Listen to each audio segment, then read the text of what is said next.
We are here on behalf of government. Just yesterday we had a big celebration in Suva on our 43rd Independence Day. And as part of that, this is why we are here this morning, to visit our children, and again with this small donation. And again I say, we hope that this will be of great use to our children, especially in their development.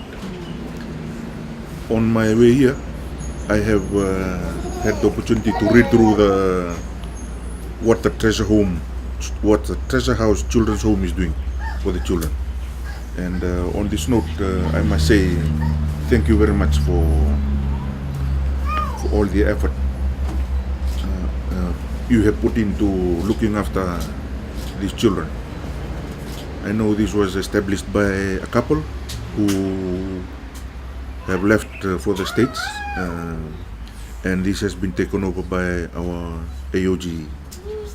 So on behalf of government, I must thank the staff and everyone here for this work that you do in looking after our children, who will be our future leaders of tomorrow.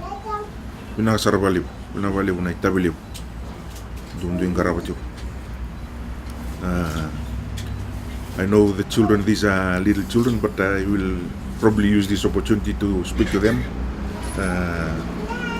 There is always hope. There have been some great leaders that have made it to the top, have started struggling. So I think they will probably not understand, but I know there is hope. There's always hope when we have people that look after each other and are concerned for the welfare of everyone. Here with us is a donation from government, and we hope you will receive it. Sanabi apa sana banga? Bina sarvalip. Bina wali.